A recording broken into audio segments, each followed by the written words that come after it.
Hola a todos y bienvenidos a Biblioteca Resumida. Aquí encontrarás los mejores resúmenes de libros, perfectos para aquellos que aman la lectura, pero que no siempre tienen el tiempo para leer cada página. Si te gusta el contenido, no olvides suscribirte al canal para no perderte ningún resumen. Vamos a empezar. Resumen de Más allá de las etiquetas de Coral Herrera Gómez. Introducción. Coral Herrera abre su libro con una verdad que desafía siglos de tradición. Los hombres no nacen, se hacen. Lo mismo ocurre con las mujeres. Nuestra identidad no está escrita en nuestros genes, ni dictada por el sexo con el que nacemos. Es el producto de la cultura, la educación, los mandatos sociales y los discursos simbólicos que nos rodean desde antes de que nazcamos. Desde la primera ecografía que revela un pene o una vulva, se nos asigna una categoría binaria que determinará nuestras emociones, actitudes, gestos, palabras, ocupaciones, incluso nuestra forma de amar. El género funciona como un guión invisible que se nos impone con la fuerza de lo que parece natural. La autora nos invita a cuestionar ese guión, a desentrañar cómo los estereotipos de género, aquello que una mujer debe ser, y aquello que un hombre no puede ser, nos han limitado, oprimido y modelado desde dentro. Cada uno de nuestros movimientos, desde cómo nos sentamos hasta cómo deseamos, ha sido moldeado por un sistema patriarcal que opera transversalmente. Lo encontramos tanto en religiones como en sistemas políticos, en monarquías y repúblicas, en el capitalismo y el feudalismo. Esta transversalidad del patriarcado demuestra su capacidad para adaptarse, resistir y perpetuarse incluso en tiempos de cambios legislativos e institucionales. Pero Coral Herrera no se limita a un análisis académico.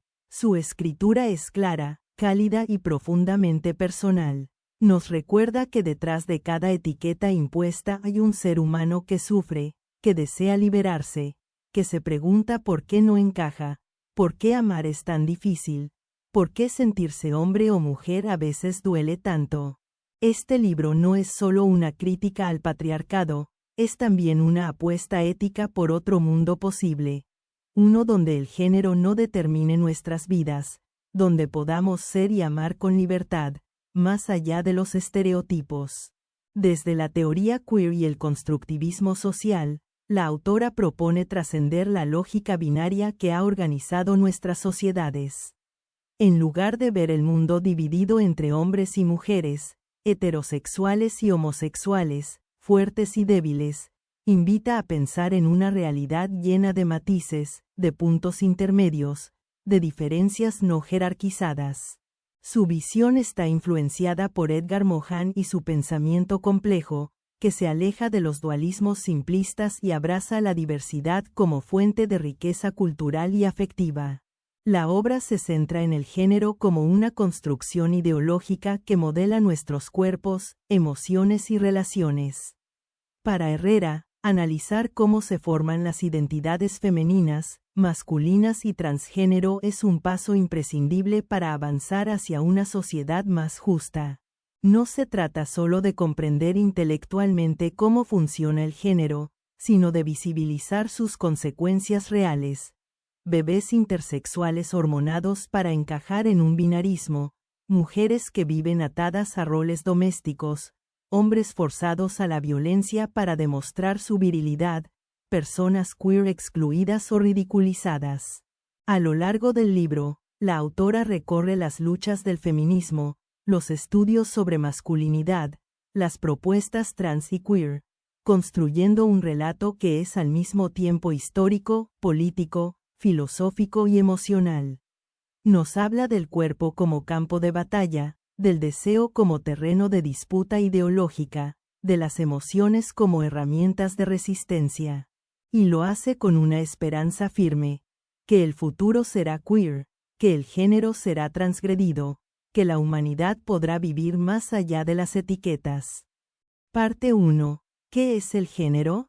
Capítulo 1. Definiciones y elaboración del concepto de género. Para comprender el género como categoría analítica, es necesario despojarlo de su aparente naturalidad.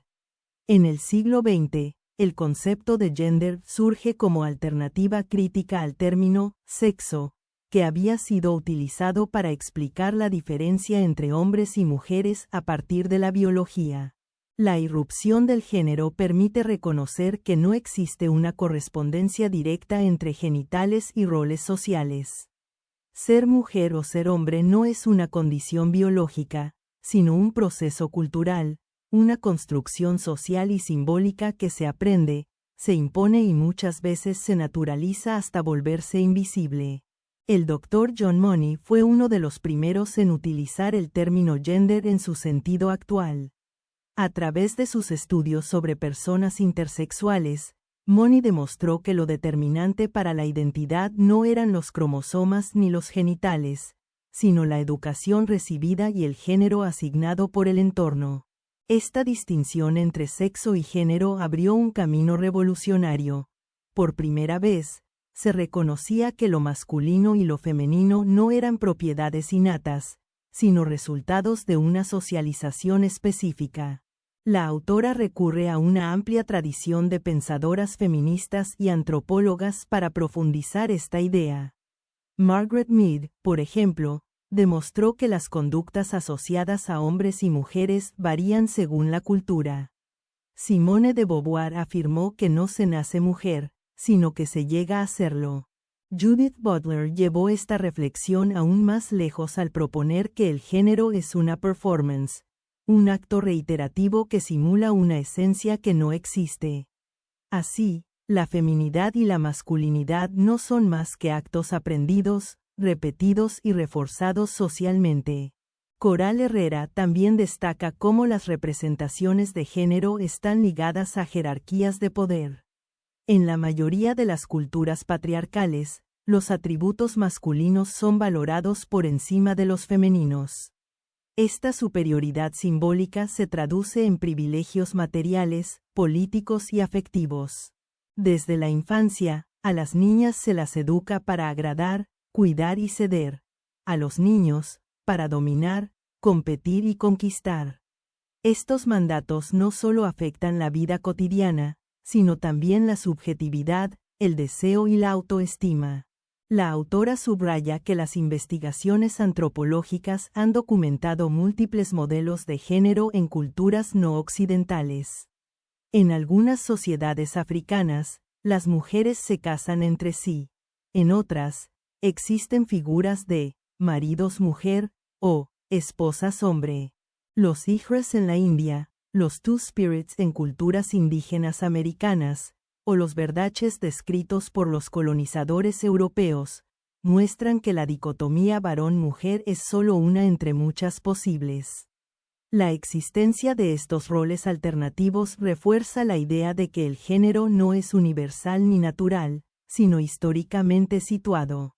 Además, el pensamiento psicoanalítico aportó nuevas formas de cuestionar la sexualidad y el género. Freud habló de la bisexualidad originaria del ser humano, y Jung propuso la coexistencia de lo masculino y lo femenino en cada persona.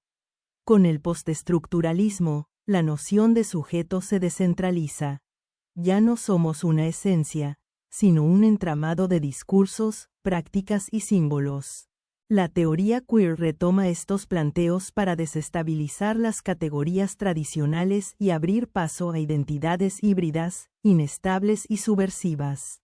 Así, el género se revela como una categoría compleja, en constante transformación, atravesada por factores como la clase, la etnia, la religión y la edad. Su estudio exige una mirada interdisciplinaria que combine historia, sociología, antropología, filosofía y teoría crítica. Para Coral Herrera, el objetivo no es reemplazar una norma por otra, sino abrir un espacio de libertad donde cada persona pueda ser quien es, sin tener que ajustarse a etiquetas predeterminadas. Capítulo 2. La construcción social y cultural de la identidad generalizada. La identidad de género no se elige libremente, se construye en un contexto social que define qué significa ser hombre o mujer. Esta construcción implica una relación entre pertenencia y exclusión. Desde pequeños, se nos enseña que somos, como, unos y, distintos, de otros. El niño aprende que ser masculino implica no ser femenino, y viceversa. Esta lógica dicotómica refuerza la oposición entre los géneros y establece una jerarquía entre ellos. La autora recurre a Erikson, Hartley y Money para explicar cómo los procesos de identificación y diferenciación comienzan en la infancia y se consolidan en la adolescencia. En las sociedades occidentales, la clasificación binaria del género se ha naturalizado hasta parecer evidente. Sin embargo, Coral Herrera expone cómo esta lógica limita nuestra percepción de lo humano. En lugar de reconocer la pluralidad de identidades posibles, se impone un ideal normativo que margina todo aquello que no encaja: la bisexualidad, la intersexualidad, la androginia, las identidades no binarias. Estos márgenes, lejos de ser excepciones, son formas legítimas de existencia que merecen visibilidad y reconocimiento. La autora introduce aquí el concepto de imagen generizada, que alude a la manera en que las personas proyectan su identidad en función de los valores hegemónicos. Esta imagen se forma a través del lenguaje, los gestos, la ropa, los vínculos y los deseos. Es un proceso dinámico, influido por el contexto social, pero también por las decisiones personales. No todos reproducen los estereotipos de género de forma pasiva. Muchas personas los desafían, los resignifican o los reinventan. En esta etapa del análisis, se propone una visión compleja del género como construcción sociosimbólica. No basta con estudiar lo que hombres y mujeres hacen, es necesario también comprender los significados que la cultura les atribuye. Margaret Mead, Sherry Ortner y Levi Strauss contribuyen a este enfoque, mostrando cómo las ideologías patriarcales han asociado a la mujer con la naturaleza y al hombre con la cultura, estableciendo así una lógica de dominación que legitima la subordinación femenina. Al mismo tiempo, otras autoras como Gail Rubin, Kate Millett y Eleanor Leacock profundizan en la dimensión económica y política del género. El sistema sexo-género, según Rubin, organiza la sociedad a partir de una jerarquía basada en la diferencia sexual.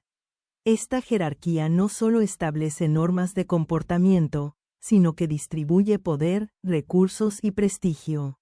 La antropología feminista ha demostrado que el estatus de las mujeres depende más del control sobre los medios de producción que de su rol reproductivo. Finalmente, Coral Herrera propone una síntesis entre el enfoque simbólico y el enfoque estructural. El género no puede entenderse solo como un conjunto de símbolos ni solo como una posición social, es ambas cosas. Es una red de prácticas, discursos y relaciones de poder que se entrelazan y se transforman. El objetivo del análisis de género, entonces, no es definir lo que las mujeres y los hombres son, sino abrir preguntas sobre lo que pueden ser. Parte 2. Las mujeres. Capítulo 3. ¿Qué es ser una mujer? Ser mujer no es una esencia ni un destino marcado por la biología. Coral Herrera sostiene que la feminidad es una construcción cultural compleja, moldeada por una red de factores como la clase social, la religión, la etnia, la educación recibida, el contexto histórico y la relación de cada mujer con los mandatos del género. La identidad femenina no se hereda, se aprende y se impone desde el nacimiento, a través de un sistema de representaciones sociales que enseñan a las niñas a ser dóciles, dulces, emocionales, bellas y complacientes. Las miradas, las palabras y los gestos que reciben difieren desde la cuna según el sexo asignado. A una niña se la felicita por su belleza, a un niño por su fuerza. Esta diferencia, aparentemente inocente, instala desde temprano una forma de desigualdad emocional y simbólica. Judith Butler y Donna Haraway cuestionan el esencialismo feminista que reduce a la mujer a la maternidad o al sacrificio. La mujer, afirman, no debe definirse solo en relación al poder masculino o a la subordinación patriarcal. Puede ser heterosexual, lesbiana, trans, intersexual. Coral Herrera recoge estas perspectivas para señalar que no hay una única forma de ser mujer, sino múltiples identidades cruzadas por conflictos raciales, generacionales, económicos y culturales. Una mujer pobre, indígena o migrante no experimenta la feminidad del mismo modo que una mujer blanca de clase media occidental. Capítulo 4. La construcción cultural de la identidad femenina. La feminidad no surge de forma espontánea. Se construye a través de discursos, rituales, gestos y aprendizajes que tienen como fin ajustar a las mujeres a un modelo idealizado. Desde antes del nacimiento, el género del bebé marca el trato que recibirá. Coral Herrera muestra cómo los padres hablan de forma distinta a sus hijas. Las palabras que eligen, el tono de voz, la forma de cargarlas en brazos. Cuando se cree que el bebé es una niña, las expresiones tienden a resaltar la ternura, la belleza, la fragilidad. Cuando es un niño, se exalta la fuerza, la rudeza, el carácter. Esta diferenciación se vuelve más visible cuando los bebés comienzan a caminar, llorar o interactuar con el entorno. A los niños se les deja explorar, caer, levantarse. A las niñas se las protege, se les evita el peligro, se las trata con más cautela. Esto marca la forma en que se perciben a sí mismas. La autora cita a Colette Dowling para mostrar cómo las niñas reciben menos estímulos físicos y se las restringe más en su autonomía. Crecen con la idea de que son frágiles, que necesitan ayuda, que deben ser cuidadas. Simone de Beauvoir ya había analizado este fenómeno. La niña aprende que su felicidad depende del amor masculino, y para lograrlo debe agradar, esperar, sacrificarse. Así se forma la mujer romántica que anhela ser rescatada, que necesita sentirse amada para validarse. La cultura les enseña a no arriesgarse, a temer al fracaso, a evitar el protagonismo. Esta educación emocional genera una dependencia afectiva y económica que se traslada a la vida adulta. Capítulo 5. La teoría y la lucha feminista. La lucha feminista ha sido diversa y multiforme. Coral Herrera reconstruye este camino como un proceso de ruptura con las estructuras patriarcales que han definido históricamente la feminidad. Desde el feminismo ilustrado de Mary Wollstonecraft hasta las propuestas radicales, anarquistas y decoloniales, el movimiento ha tenido como objetivo liberar a las mujeres de los roles sociales impuestos. La teoría feminista analizó cómo se reproduce la subordinación femenina en la educación, la economía, el lenguaje, el amor, la ciencia y la religión. El objetivo no es invertir la jerarquía, sino abolirla. El feminismo no es un bloque homogéneo. Está atravesado por diferencias internas. Algunas corrientes ponen énfasis en la igualdad legal y económica, otras en el cuestionamiento del amor romántico, la maternidad obligatoria o el deseo heterosexual como norma. Herrera destaca la importancia del pensamiento interseccional que señala que no todas las mujeres sufren la opresión de la misma manera. No es lo mismo una mujer blanca europea que una mujer afrodescendiente, musulmana o indígena. El feminismo, por tanto, debe atender a múltiples opresiones simultáneas. También reflexiona sobre la resistencia que la lucha feminista ha encontrado, incluso entre mujeres socializadas para aceptar la opresión como algo natural. Muchas reproducen discursos patriarcales sin cuestionarlos, temen perder privilegios simbólicos o materiales. Pero a pesar de las tensiones, el feminismo ha logrado avances significativos. El derecho al voto, al trabajo, al divorcio, al placer sexual, a la educación. Las mujeres están rompiendo el silencio, ocupando espacios antes vedados, organizándose colectivamente, visibilizando violencias antes normalizadas. La autora no olvida la participación de las mujeres en contextos no occidentales, donde las formas de lucha son distintas pero igual de valientes. Mujeres rurales que desafían el poder de los terratenientes, líderes comunitarias que enfrentan al extractivismo, trabajadoras que reclaman equidad salarial. Cada conquista feminista, por pequeña que parezca, representa un paso más hacia una transformación social profunda. Parte 3. Los hombres. Capítulo 6. ¿Qué es ser un hombre? La masculinidad, al igual que la feminidad, es una construcción social e ideológica, no una esencia natural.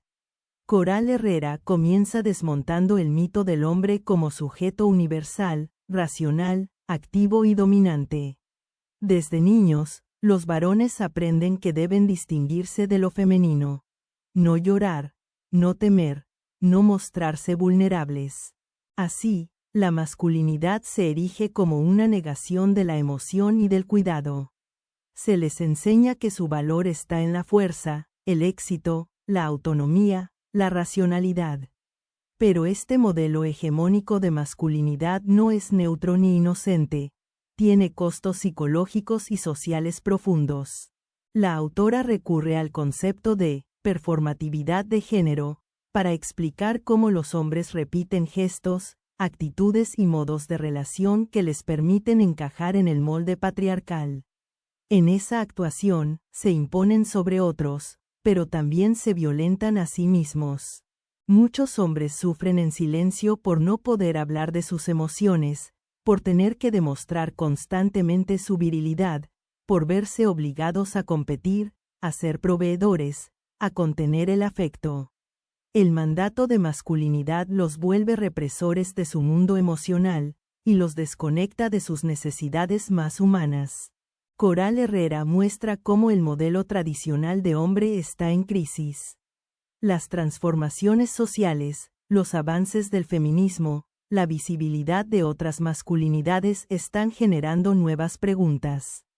Muchos hombres comienzan a cuestionar su rol, a desaprender el machismo, a explorar otras formas de ser. El problema no es ser hombre, sino el modelo de hombre que se ha naturalizado como único y deseable. Existen múltiples masculinidades, sensibles, cuidadoras, pacíficas, comunitarias. El reto está en desaprender la dominación para reencontrarse con lo humano. Capítulo 7. La lucha de los hombres contra el patriarcado. Aunque parezca paradójico, el patriarcado también oprime a los hombres. Coral Herrera plantea que el sistema patriarcal ha despojado a los varones de aspectos fundamentales de su humanidad: la ternura, el llanto, el autocuidado, la amistad íntima, el vínculo profundo con sus hijos. La masculinidad normativa los obliga a ejercer el poder, pero también les impide pedir ayuda, mostrarse frágiles o expresar amor sin pasar por la lógica de la conquista. Este empobrecimiento emocional genera sufrimiento, soledad, violencia y frustración. Frente a esta realidad, comienzan a surgir movimientos de hombres que buscan transformarse y contribuir a la equidad de género. Herrera distingue entre aquellos grupos que cuestionan su machismo y se suman a las luchas feministas, y otros que, desde el resentimiento, construyen discursos antifeministas. Estos últimos representan una reacción de defensa del privilegio perdido. Temen la pérdida de poder y recurren a la nostalgia del patriarcado como un refugio ante los cambios sociales. Pero los primeros, los hombres que asumen el reto de mirarse críticamente, de revisar sus prácticas y emociones, son clave para el cambio cultural. La autora defiende la importancia de que los hombres participen activamente en la transformación de las relaciones de género. No como aliados pasivos, sino como sujetos en proceso de reeducación. Invita a los varones a dejar de lado la culpa o el miedo y asumir la responsabilidad de construir vínculos más justos, igualitarios y afectivos. Esto implica revisar sus deseos, su forma de amar, sus modelos de relación, sus modos de ejercer el poder. La lucha contra el patriarcado no debe ser solo una tarea de las mujeres, requiere el compromiso ético, político y emocional de toda la sociedad. Herrera cierra esta parte con una afirmación contundente: el feminismo también libera a los hombres. Les devuelve su sensibilidad, su complejidad emocional, su derecho al amor no violento. Les permite dejar de actuar para encajar en un ideal inalcanzable y comenzar a vivir desde la autenticidad. Desaprender la masculinidad hegemónica es un acto de coraje y una puerta hacia una vida más plena. Parte 4. El transgénero. Capítulo 8. Los estudios gays. Coral Herrera aborda en este capítulo los aportes fundamentales de los estudios gays y lésbicos al pensamiento contemporáneo sobre el género y la sexualidad. Estas corrientes han desafiado no solo la heterosexualidad obligatoria, sino también la pretensión de universalidad del modelo de pareja tradicional. El activismo LGTBIQ y la teoría crítica han visibilizado otras formas de vivir el deseo, el amor, la familia y la identidad que históricamente fueron silenciadas o patologizadas. Desde los años 70, numerosos autores y colectivos comenzaron a cuestionar la normatividad sexual impuesta por el sistema patriarcal y heteronormativo. Los estudios gays no solo denuncian la discriminación y violencia contra homosexuales, sino que también deconstruyen la matriz heterosexual como régimen político. Adrienne Rich y Monique Wittig, por ejemplo, analizan cómo la heterosexualidad no es solo una orientación sexual, sino un dispositivo de control cultural que organiza los cuerpos y los afectos. Coral Herrera recupera estas ideas para mostrar que el deseo, lejos de ser libre, está mediado por discursos sociales que nos dicen a quién podemos amar, cómo debemos hacerlo y en qué condiciones. La autora también menciona la importancia de pensar el cuerpo como territorio político. En muchas culturas, la homosexualidad ha sido perseguida, invisibilizada o folclorizada. Pero incluso en contextos de violencia, las disidencias han creado espacios de resistencia, redes de cuidado y expresiones culturales que desbordan los límites de la norma.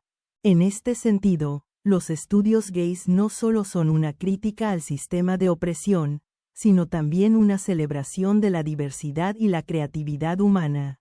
Además, Coral Herrera propone ampliar la mirada. No basta con aceptar la homosexualidad como una opción más dentro del amor romántico tradicional. El reto es desmontar la lógica binaria que separa masculino de femenino, activo de pasivo, dominante de dominado. Las experiencias gays nos enseñan que el amor puede construirse desde otros lugares, menos jerárquicos, más igualitarios, más libres. El objetivo no es asimilarse a los modelos heterosexuales, sino transformar los vínculos afectivos desde una ética del cuidado y la autonomía. Capítulo 9. El género queer. En este capítulo, la autora se adentra en la teoría queer como una herramienta radical para desarmar el sistema sexo-género. A diferencia de los estudios gays que en ocasiones mantenían categorías fijas, como homosexual o lesbiana, lo queer propone una crítica más profunda. No solo rompe con la heterosexualidad como norma, sino también con cualquier clasificación identitaria que limite la libertad del cuerpo, del deseo y del pensamiento. El término queer, resignificado desde el activismo, reivindica lo raro, lo anómalo, lo inestable. Judith Butler, Teresa de Lauretis y Paul B. Preciado son algunas de las figuras que Coral Herrera menciona como claves en este enfoque. Butler, en particular, plantea que el género no es una esencia ni una elección voluntaria, sino una repetición forzada de normas que pueden ser parodiadas, resignificadas o subvertidas. Así, una drag queen o una persona trans no son excepciones. Son actos políticos que revelan la artificialidad del género y su carácter performativo. La autora celebra la potencia disruptiva del pensamiento queer. En lugar de encajar, lo queer desborda. No se trata de reemplazar una identidad por otra, sino de vivir sin necesidad de definirse. Lo queer desafía al Estado, a la familia, a la escuela, a la medicina. Es incómodo, porque muestra que la identidad es una construcción siempre inacabada. Coral Herrera no lo presenta como una teoría cerrada, sino como una actitud ante la vida. Estar dispuesta a desobedecer, a inventarse, a cambiar. El pensamiento queer también aporta nuevas formas de amar, de vincularse, de convivir. Plantea una ética del deseo basada en el consentimiento, el cuidado mutuo y la horizontalidad. Invita a repensar la pareja, la monogamia, los celos, la maternidad, incluso el cuerpo mismo. ¿Por qué asumir que hay solo dos sexos? ¿Por qué medicar o intervenir quirúrgicamente a quienes no encajan en ese binarismo? La autora denuncia la violencia simbólica y física que sufren las personas trans e intersex, y defiende su derecho a existir sin ser corregidas. Coral Herrera concluye esta parte afirmando que lo trans y lo queer nos permiten imaginar otro mundo posible. Un mundo donde la identidad no sea una jaula, donde el deseo no esté regulado por el poder, donde los cuerpos puedan ser territorio de libertad. El futuro, dice, será trans, será fluido, será diverso o no será. Epílogo. Coral Herrera cierra su obra con una invitación a la libertad. Después de haber analizado cómo el género nos moldea, nos limita y nos divide, lanza una propuesta clara: soltar las etiquetas, desobedecer los mandatos, imaginar nuevas formas de ser, de amar y de convivir.